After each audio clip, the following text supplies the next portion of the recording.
So I, 29F, recently got a call from my mother, who I hadn't spoken to in almost 5 years, saying that she needed my help because my sister and her husband had just been through a tragedy.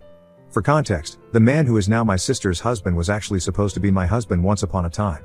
My sister, 27F, I'll call her Melissa, hooked up with my fiancé Lucas, 29M, on the day of my engagement. Lucas and I had been together since college and he proposed to me after almost 5 years of being together. He'd thrown a party for us, to surprise me on the night of our engagement, and I still remember feeling like I was on top of the world until around 10 p.m. when I decided to go out into the backyard for a better reception and caught my sister all over Lucas there. They were making out so passionately, that for the first couple of seconds, they didn't even notice me standing there with my mouth wide open. I couldn't believe that he was doing this to me after almost 5 years of togetherness and on the night of our engagement, no less. When they finally did take note of me, they broke apart instantly, but it was too late. I made a run for it, got into my car, and drove as fast as I could to the nearest hotel that I could find. I was hyperventilating because I was so shocked at what I had witnessed.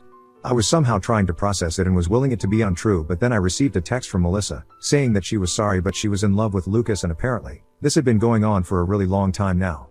I was in the hotel room when I received that text and I broke down like never before. After Melissa, Lucas texted me pretty much the same thing and said that he had only proposed because he felt that if he committed to me, then he would be able to push Melissa out of his head. Obviously, that hadn't worked and it made him want Melissa even more.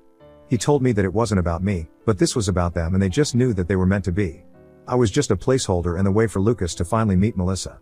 I stayed at the hotel for a couple of days and tried to put my act together because I was still feeling crazy and trying to force myself to believe that this was just a cruel prank that life was playing on me. After almost 4 days, I finally went back home. Because I did need to collect my stuff and rejoin work if I didn't want to get fired. When I showed up at home, I realized that my family had been living with Lucas under the same roof, waiting for me to come back.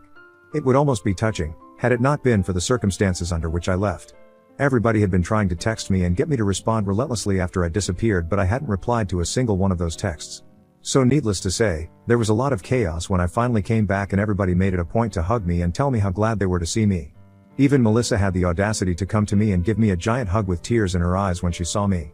I was too disoriented to even react to that and just stood there like a silent statue while everyone clamored around me. Then finally, once everybody had calmed down, I cleared my throat and told them that I was back only to take my things and move out for good. Lucas had just been standing there without a word up until that point.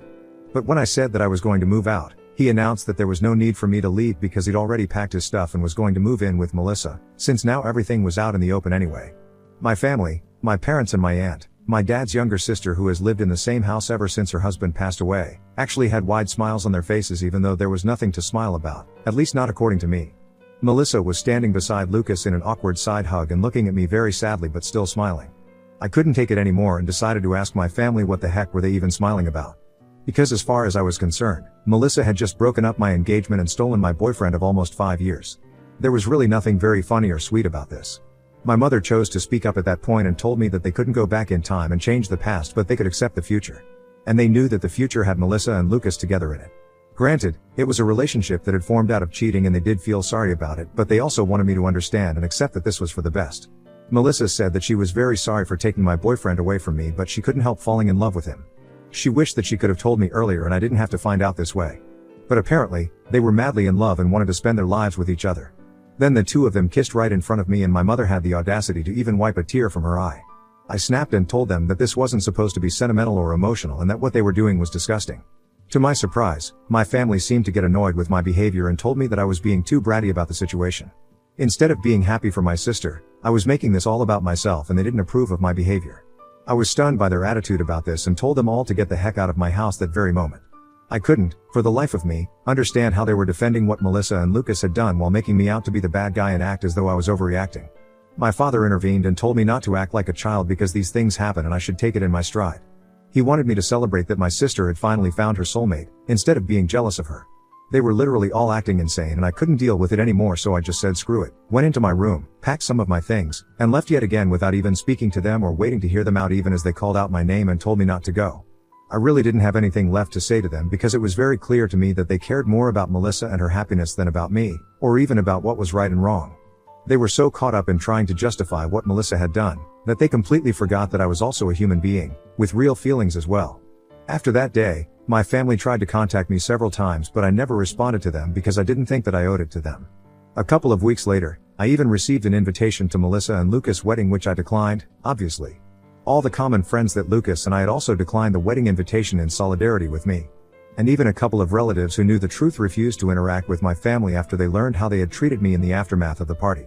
It's been 5 years and I've pretty much cut them out of my life entirely. They occasionally tried to weasel their way back into my life by wishing me on my birthday or New Year, but I always ignored them. I never even blocked any of them, even though I did remove them from my following and friend lists. But since I have a public account, they could see what I was up to. Which is what I wanted. I wanted them to see and I wanted them to know that I was leading a fabulous life and keep burning with jealousy. It was petty, but it was the least I could do after how they screwed me over. And up until recently, I barely even had a clue of what they'd been up to in the last couple of years. My mother called me about 4 days ago from a number that I didn't have saved. When I answered the call and realized that it was my mom on the other end, I immediately tried to hang up, but she begged me desperately for one chance to talk to me because apparently, they were in dire need of help. And I agreed to talk to her for just a couple of minutes, but only because she sounded so upset and my humanity didn't allow me to turn my back on her at that moment. She told me that Melissa and Lucas had started a business of their own a couple of years ago, but it was failing badly and their investors were all backing out because they were failing to make any profit at all. So they borrowed more money, but even that didn't help their business, and now, they were neck deep in debt and the loan sharks were all after them. They were being hounded by everyone from their employees to their investors and the people they had borrowed money from. My mother knew that I lived a luxurious lifestyle and could afford to help them out, so she had turned to me as a last resort and was begging me to help them out by loaning them some money so they could pay off their debts. And it was no small amount either that she was asking me for. It was almost $75,000 that she wanted me to give her so she could help Melissa and Lucas out. I asked her why wasn't Melissa calling me if she needed help, and why was she making my mother speak to me on her behalf.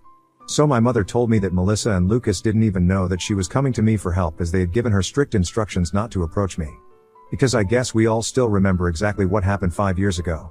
Melissa didn't want me to know any of this and wasn't ready to take help from me, but my mother didn't know anybody else who would have that kind of money and would give it to them at the drop of a hat. A couple of months had already passed and Melissa and Lucas were struggling to even put food on the table. My parents were helping them all they could, and even Lucas' family were trying to give them all that they possibly could, but it was just not enough. And even they had to be able to support themselves in the future. So it was impossible for them to just give away all the money that they'd saved over the years. Especially because most of my family was retired and so were Lucas' parents. And that's why my mother, with no other options left, had called me to request me for help. Now, I could afford to help them out. But I really didn't want to. Melissa was right for not contacting me to ask for help. They'd lost the right to make any demands from me the day that they cheated on me. I told my mother that I couldn't help them, and even if I could, I wouldn't. My mother sounded very upset and told me that I was being cruel and that I needed to think about my family. I told her that Melissa and Lucas hadn't thought about me when they had that affair, and neither did my family think about me while they were supporting the two of them. So right now there was no need for me to think about them either. I'd worked hard to get to the position where I am today, and I wasn't about to just go and drop $75,000 on two people who didn't even deserve it. My mother then began to cry on the phone and told me that she had never expected me to grow up to be so selfish, and claimed that my sister and her husband would end up in big trouble if I didn't help them out. I said that it was just too bad, but I couldn't help them. And then I hung up. Since then, my mother has been sending me several texts every hour, begging me to reconsider and think about my sister for once. She said that this was not the time for petty revenge and that the trouble that Melissa was in was very serious, so if I didn't help her now, I really would regret it in the future. She's being crazy and I don't understand what to say to her because I don't want to feel like the bad guy here either. Ida for not helping my sister out financially after she stole my fiancé 5 years ago? Update 1. So I finally blocked my family. I hadn't done that earlier because A, I wanted them to see what I was up to and feel jealous of me. And B, because I thought that cutting them off entirely could be something that I would regret, in case something bad were to happen to them, but I don't really care now. I should have removed them 5 years ago. I don't understand why I even kept them around for so long. That is what was petty of me. Refusing to help my sister out now isn't petty, it's just the logical thing to do. They'd already wasted tons and tons of money, and I'm sure that even if I give them the money right now, they won't be able to repay it. And $75,000 is a pretty big amount, so I might be well off, but that doesn't mean I can just drop that sort of money and not expect it back. If this was a close friend of mine who I was helping, I still would expect that money back. And here, these are neither people who are close to me nor my loved ones, nor can I expect them to pay me back. So there's really no reason for me to help them out. It's as simple as that. I told a couple of my friends about this too, to get their opinion on it, and they agreed that I'd done the right thing by refusing to give them the money. Not even out of a feeling of revenge, but mostly because it was completely impractical and stupid to even expect me to help them when they were the ones who had screwed me over in the past. But anyway, my mother is blocked now and she can't contact me to guilt trip me anymore, so I have nothing to worry about. Update 2. Hi, guys. So something really big happened today. I was at work when I received a call from my neighbor, saying that there was a couple outside of my house who were screaming for me to come out and talk to them. My neighbor told me that they seemed pretty crazy and had been screaming at the door for about an hour, refusing to leave. I asked her for a description of them, but in my heart, I already knew who it was. She told me how they looked and it just confirmed that I was indeed going to run into Melissa and Lucas when I got back home. My neighbor told me that I needed to come back and deal with this because she didn't think that these two were up to any good. And I agreed when it was Melissa and Lucas that we were talking about, they could never be up to any good. So I thanked her and started driving back home immediately because I couldn't risk them getting into my house at any cost. I got there in about 15 minutes, luckily, and caught them in the act of trying to break into my house by picking the lock on my door. I pulled up in front of my house and asked them what the hell they thought they were doing. And then I tried to call the police immediately, but Lucas was as quick as lightning and he rushed over to me and knocked the phone out of my hand. Melissa also walked over to me and told me that they were here just to talk and they didn't want anything from me, not at the moment, at least. I told them to make it quick and also said that they shouldn't expect me to invite them inside, so whatever they had to talk about had to be discussed out there in the yard. They seemed to be okay with that, which was a relief because I really didn't think that it would be a good idea to invite those two inside close quarters. They already seemed pretty hostile, so I didn't know what to expect since they'd said they didn't want anything from me. Melissa started talking and told me that our mother had told her about that phone call and how I'd ignored the subsequent texts from her and then even blocked them all. She told me that the way I was behaving was very unfair and that it had been 5 years since then, so I should really be over it by now. Instead, I was resorting to such silly and dramatic acts just to get a little bit of attention from my family. She said that she'd felt very insulted because of how I had refused to help them, and that's what she was here to talk to me about. She said that she'd been able to arrange the money for now, but there was a very strong chance that she might need more in the future. And because she'd sold their house and all their jewelry to get the money this time, she obviously couldn't do that again. And so she had to know that she could fall back on me and rely on me for help when she needed it. I told her that no, she couldn't and she must not count on me at all under any circumstances because I hate her and her husband with a passion. I was so angry that I also told her that it was taking me a lot of restraint to not hit her at the moment, so it would be in their best interest to just leave. Lucas had the audacity to say that they weren't going anywhere until I signed a document that would confirm that I would give them money in the future whenever they needed it. I mean, it wouldn't even be valid if I was forced to sign it under pressure. I'm pretty sure there are laws against it. And also, they must be insane if they actually thought that they could manipulate me into signing something like that. I told both of them to get the hell out and Melissa pushed me, saying that I had to help them because apparently, I owed this to them since they were family and I couldn't just run away from my responsibilities like this. I was shocked that she'd actually pushed me and I was about to slap her, but I controlled the urge to do that because things would only get worse if I got violent. Instead, I decided to grab my phone, which had fallen to the ground when Lucas knocked it out of my hand and made a run for it. I climbed into my car as quickly as I could and then drove off without even bothering to check my rearview mirror. I hadn't bothered to shut off the engine when I had left the car, so it was still running and it didn't take me much time to get a head start on them. Obviously, they were not stupid enough to chase after me on foot, so they just waited there at my house, which was pretty unfortunate. As soon as I was a safe distance away from them, I decided to call the police and tell them what was going on. And then I drove back to my house, just in the nick of time because the police had already arrived within 20 minutes. I filled them in on everything and they arrested and took Melissa and Lucas away. I knew that the charges weren't that serious and they would get off pretty easily. But it was still worth it because at least they were taken away and I didn't have to waste any more of my time with them. It's been a couple of hours since then and I haven't heard from anyone in my family. Which is strange, because I'd figured out that by now, at least one of them would have tried to contact me from some other numbers, but they haven't. So I'm guessing that they're either just over everything and aren't going to try and get under my skin again. Or they're just waiting it out and biding their time so they can contact me later when things are a little less tense. Update 3, hi. So the last update was about a week ago and I'd honestly started to believe that my family was actually not going to bother me again because I had called the cops on Melissa and Lucas. But I was wrong. Even that didn't stop them from disturbing me yet again, and this time, it was my parents who showed up at my house, asking me if they could speak to me for a moment. This happened yesterday and they seemed a lot less cocky and arrogant compared to Melissa and Lucas, so I let them in. My mother started crying pretty much as soon as she entered the house and told me how sorry she was that she'd ever taken Melissa's side over mine. My father told me that after they learned of Melissa and Lucas being arrested because of their behavior and also that they had physically pushed me, they couldn't bring themselves to look at them the same way and had decided that they were going to cut them off. My mother continued to cry throughout the time that she was here while my father explained that they were apologetic for siding with Melissa in the past when it was actually me who was the victim.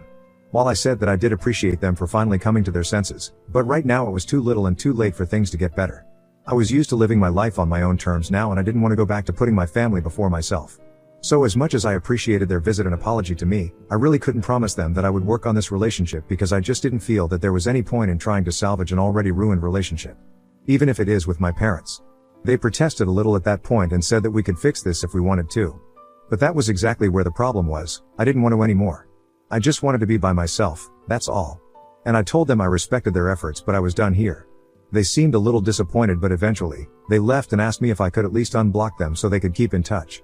I have unblocked my parents which feels weird but yeah, I guess that's it.